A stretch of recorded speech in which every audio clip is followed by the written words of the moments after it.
আর এখন আমি স্কুলে আছি, স্কুলে গাড়ির মধ্যে বসে আছি, এই সময়টা আমি গাড়ির মধ্যে বসে থাকি, আমার ব্রেক টাইমটা আর কি।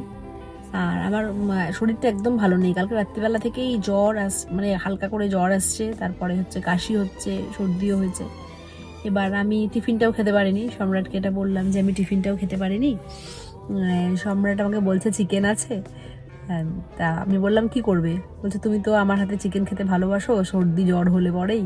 মানে ও খুব ঝাল ঝাল করে খুব যত্ন করে চিকেনটা বানায়, আর আমি সত্যি খুব খেতে ভালোবাসি চিকেনটা। তাই আমি বললাম যে হ্যাঁ, তখন বলছে যে ঠিক আছে, বের করছি আমি। এবার বাড়িতে গিয়ে মনে হচ্ছে আজকে বেশ ঝাল ঝাল চিকেন দিয়ে ভাত খাওয়া যাবে। সম্রাটকে বলাতে আজকে এই মাংস রান্না করেছে ও। আমার অবস্থা খুবই খারাপ, শরীরের অবস্থা, ঠান্ডা লেগে গেছে খুব। আমি বাইরে থেকে সেই গন্ধ পাচ্ছি, যখন বাড়িতে ঢুকি তখনই গন্ধ পাচ্ছিলাম, তখনই রান্না করেছে ও।